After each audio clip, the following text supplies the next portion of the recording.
The great hall of the Galactic Council was full. Voices shouted in different alien languages. Holograms flickered. Lights blinked. Old enemies sat beside each other, pretending to be calm. Every species knew what was at stake. War or peace. That was the reason they had all come to Trenos for. It was a neutral world, with 2 suns and 3 moons. It had no weapons, no armies, and no history of blood.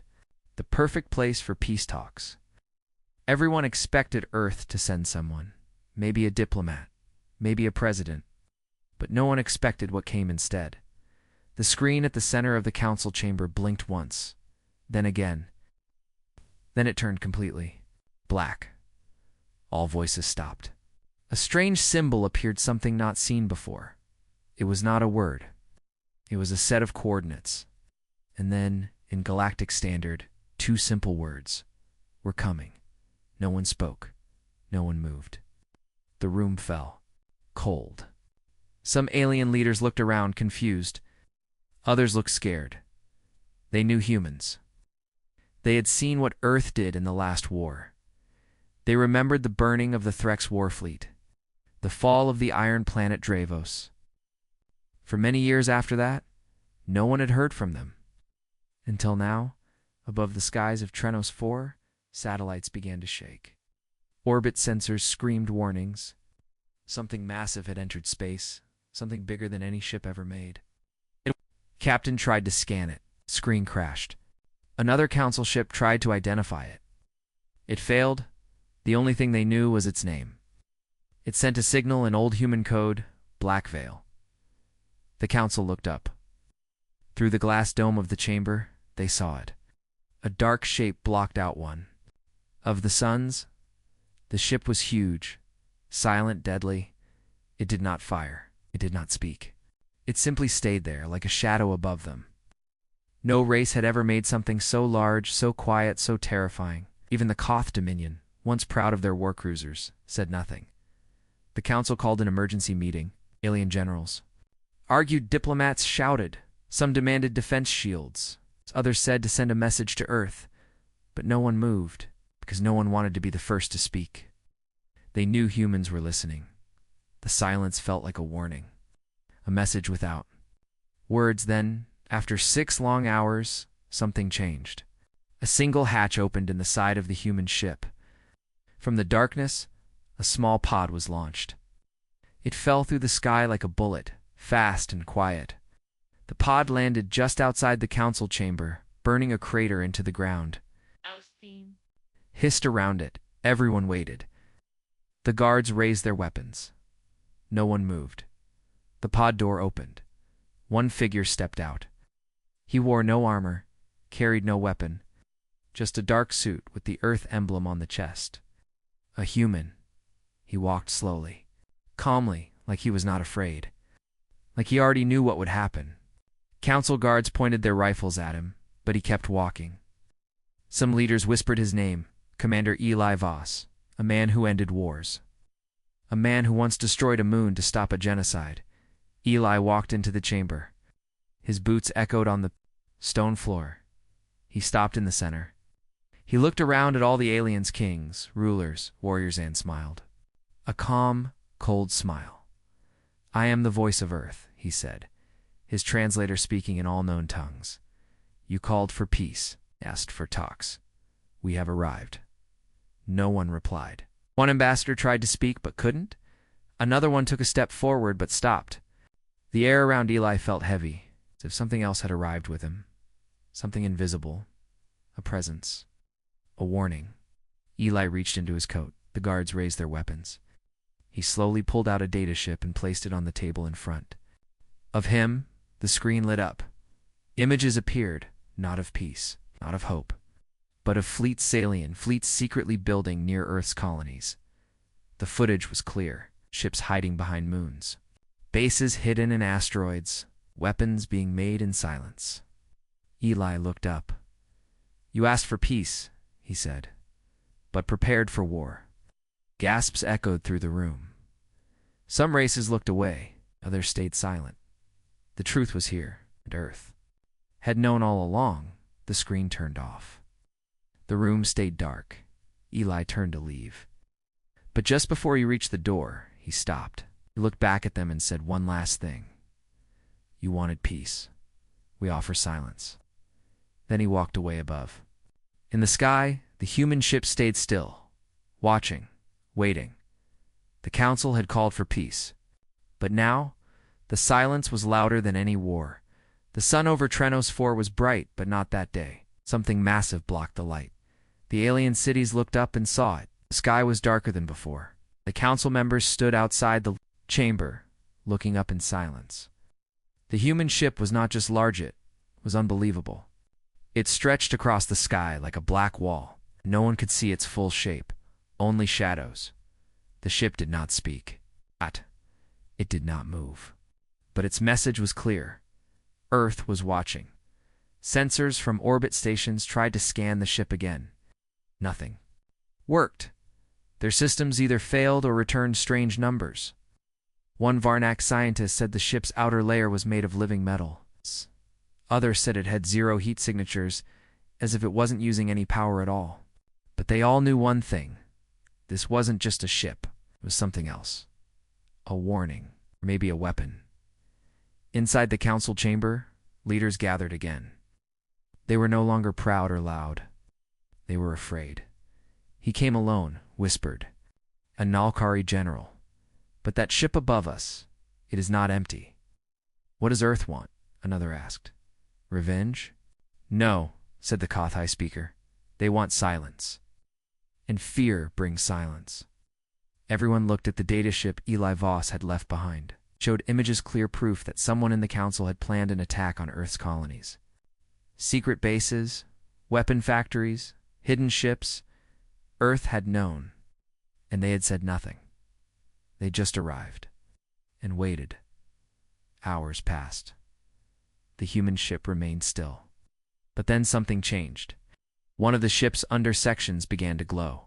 A large rectangular bay opened. Inside, a second ship was DOI, much smaller, sleek and sharp, like a blade. It slowly detached and floated toward the surface of Trenos 4. Council defense systems activated. Targeting lights locked on, anti-air batteries began to charge. Before anyone fired, a signal came through all frequencies, all languages.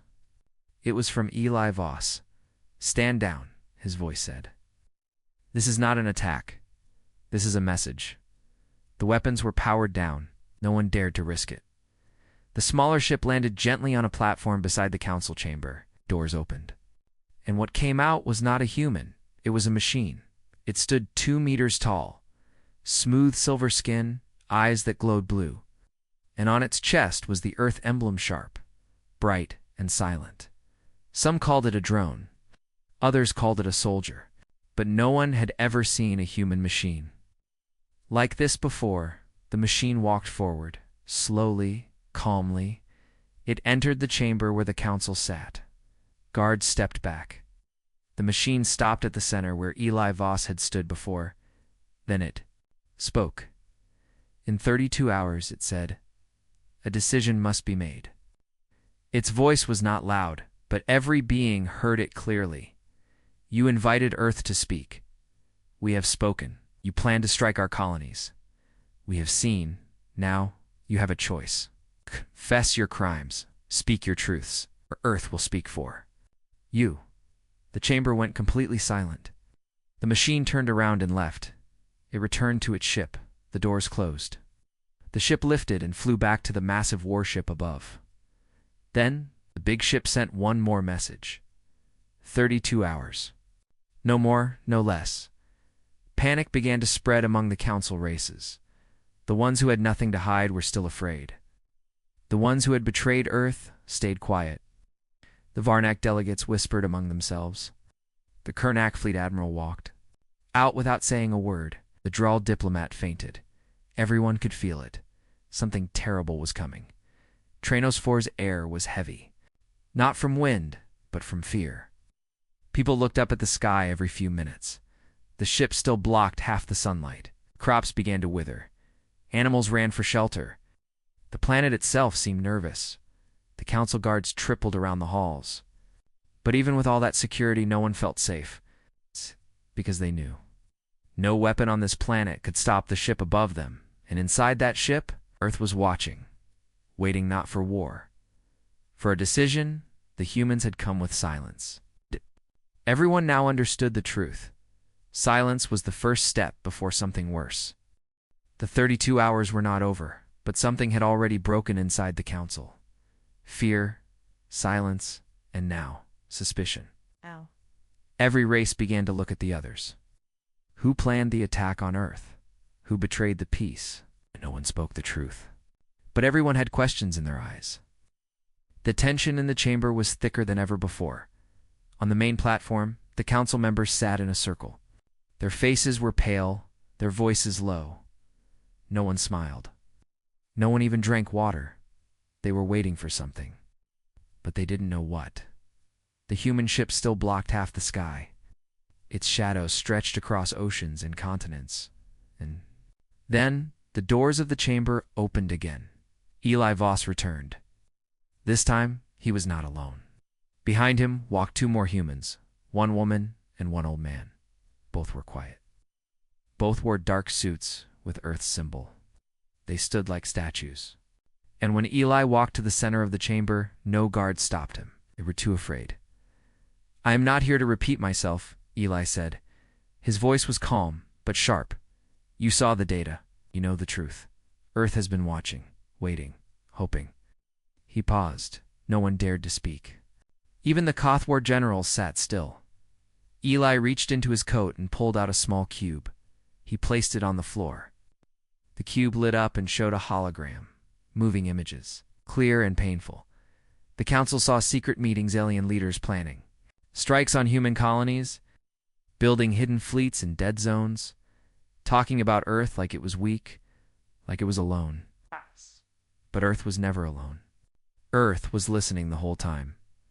"You called us dangerous," Eli said. "You called us unstable, but we were quiet. We followed your rules. We joined your council. We believed in peace. We looked at each of them, one by one. But now, we know what that peace really meant to you." Some council members looked down. Others turned red with anger. But none of them denied the truth, because the proof was floating right in front of their eyes. Eli continued. "There is still a chance. A small one, but it starts with truth. Who sent the orders? Who planned the attack? If someone speaks now, Earth will listen." He stepped back. The room stayed silent. Then a voice spoke. Weak, old, cracked. It was Ambassador Grell of the Zarnax Confederacy. He stood slowly. His hands shook. "It was us," he said. "We feared Earth. You rose too fast. You built too much. Your kind does not fear death. We thought we had to stop you first." Whispers broke out in the room. The Zarnax leaders looked at Grell with wide eyes. Some tried to stop him, but he raised his hand. "No more lies," Grell said. "We attacked a human colony in the dark. We helped others hide their weapons. We were wrong." Eli nodded. "Thank you." He turned to leave. But as he walked toward the door, a loud alarm rang through the chamber. Red lights flashed. The screen on the wall came to life, showing a solar system far from Trenos 4. The Zarnax homeworld. Its sun was flickering, failing no. "Ah," whispered "Not already." Eli stopped. Didn't turn around. "That decision was made before I arrived," he said. "We already knew the truth." Outside, in the sky above Trenos 4, the massive ship Black Veil changed shape. Part of it opened like a giant eye. Inside, a weapon glowed red-hot, so powerful that it bent space around it. But it did not fire, because it had already fired. Hours ago, the Zarnax homestar exploded silently in space. Billions of light years away, a sun vanished. And with it, the Zarnax world. Gone. No one in the council chamber moved. No one breathed. Eli spoke once more. "Earth does not seek war. We never did. But if you bring fire to our homes, we will bring silence to your skies." Then he walked out. The doors closed behind him. The two humans followed. Back in orbit, the Black Veil began to drift away slowly. like a ghost ship returning to the dark. But every race in the galaxy remembered that moment. They had invited Earth to talk. But Earth had spoken louder than war. They watched the sun die. Not in real time, but through the live satellite feed. A bright ball of light, shaking and pulsing, then suddenly collapsing into darkness. The Zarnax homeworld, gone. Its people, cities, oceans, all erased in silence. In the council chamber, no one spoke for a long time. Some sat with their heads down. Others stared at the black screen where the sun had once burned. There were no screams, no cries. Just a heavy silence that wrapped itself around everyone like a cold, invisible chain. Eli Voss had left. The other humans had vanished with him, but their presence still remained. In the air, in every thought, in every trembling hand. Ambassador Grell of the Zarnax Confederacy had told the truth and paid the price. His eyes were empty now. Not from fear, but from shame. He didn't resist. He didn't argue. Simply sat down and whispered the same words over and over. We thought. They were weak. We were wrong. The rest of the council felt like they were sitting on the edge of a cliff. One more step, and they would fall. They had just seen what Earth could do, and that was only one ship, one decision, one punishment. But how many more human ships were out there? How many more stars could vanish if Earth gave the order? That night, dozens of secret meetings were held in hidden rooms. Every race blamed another. Some accused the Koth. Others whispered about the Kernok. Old alliances cracked. Fears turned into anger. One small fight broke out between two guard units, then another. Chernos 4, the planet of peace, was now standing on the edge of chaos. But the humans weren't finished. At sunrise, a message appeared in the sky. It wasn't sent through signals or satellites. It simply appeared in the clouds, like it was written by the wind. Speak the truth, or watch more stars die. Panic spread. Some tried to leave the planet. Others hid in bunkers. The council called for another emergency meeting. This time the chamber felt smaller, more crowded, more dangerous. No one trusted anyone anymore. Then a second voice rose. It was High Admiral Sutor of the Kernok dynasty. A tall, armored alien with sharp eyes and a voice like broken stone. I refuse to be judged by humans, he said loudly. This is not justice. This is control. They came with threats, not peace. They destroyed a world without trial. Murmurs echoed across the room. Some agreed. Others stayed quiet, but then something unexpected happened. The ceiling of the chamber lit up, not with weapons, not with ships, but with images. A recording. From Earth it showed Satora's secret meeting months ago. He was in a dark room, speaking to two other council members. His voice was clear. Earth doesn't know yet. We hit their colony silently. No one survived. We must finish them before they rise again. The video ended. No one said a word. Sutora's mouth hung open. His claws tightened. This is fake. A lie, but even he didn't sound sure. Then the doors opened. Once again, Eli Voss walked in, alone. He didn't speak for a full minute. He'd let the silence do the work. Then he slowly walked toward Sutor. You sent soldiers to kill families on a farming world, Eli said. You used cloaked ships. You hid your actions. Behind peace talks, Sutor reached for his weapon, but the council guards stopped him. His own people. They knew it was true. Eli looked at the rest of the chamber. You want to know what Earth is now? We are not here for war. We are here for truth. You think we are monsters? You think we enjoy destruction? But we only destroy what threatens our children, our homes, our right to exist. He paused, letting his words sink in. This is your final chance. Tell the truth. Expose the liars. Or Earth will speak again, and the stars will go dark. Then he left. No one stopped him. No one argued. The next day, 17 council races sent private messages to Earth. They confessed everything. The hidden bases. The false peace deals. The secret weapons pointed at Earth's systems. They begged for mercy. They offered names, plans, maps. Humanity now held the truth. All of it. And the galaxy could feel what was coming next. Not another war. Something worse. A reckoning. The galaxy had changed. After the fall of the Zarnax sun, after the truth was shown to every race, after Earth spoke louder than war, the stars were quiet, not peaceful, just quiet, afraid, careful. Watching on Trenos 4, the council stayed. In session for 3 more days. No one left the planet. No one even looked up at the human ship anymore. The black veil was still above them, silent and massive, casting its long shadow across the surface. It didn't fire again, didn't move, but its presence was heavier than any weapon. Eli Voss had returned to his small quarters in the human drop pod. He waited. Earth had already received the messages. Confessions came in from all sides, files, recordings, evidence. Some races begged. Some tried to explain.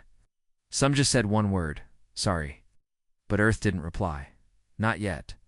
The council called for Eli again. They asked for talks. Real talks. With new rules. This time, no lies, no traps. They wanted to offer peace again. But they knew it wasn't their choice anymore. Eli entered the chamber, quiet as always. He stood where he had stood before, right at the center. The room was silent.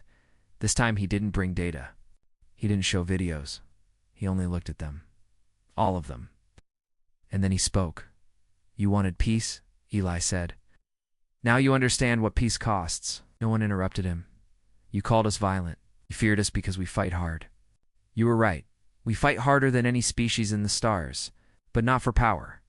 Not for control. We fight to survive. To protect." He looked around the room. Some alien leaders nodded slowly. Some wiped their eyes. "You tried to stop us? You lied.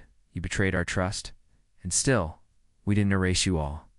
We didn't burn your cities. We didn't invade your worlds." Paused, letting the weight of that truth hit them. "We erased only one sun. We could have erased many." Gasps filled the chamber, but no one spoke against him. Eli stepped forward. "From this day forward, Earth will not sit in this council. As an equal, we will not sign weak treaties. We will not beg for respect." He raised his hand and pointed to the sky. "You saw what one ship could do. You have no idea how many more we've built." The room fell colder. "Earth will guard its borders with silence. If you enter without asking, you disappear. If you threaten our colonies again, your sun vanishes next." He turned slowly. "We are not asking for peace. We are declaring it." Someone finally stood. It was a small alien, a diplomat, from a race that had never fought before. She had tears in her eyes. "What happens now?" she asked. Eli looked at her for a moment. Then he answered, "You live." With that, he walked out of the chamber for the final time. That night, the black veil turned. Slowly, without sound, it moved away from orbit. Its engines did not burn. Its thrusters didn't roar. It simply faded into the darkness, as if space itself made room for it. Trenos 4 saw the sun again. Full light returned. But no one celebrated. Peace had come, but not from signatures, not from promises. Not from trust. It came from fear. It came from power. And it came from one shadow that had blocked the sky. From that day forward, no ship crossed into Earth space without permission. No spy dared to scan their systems.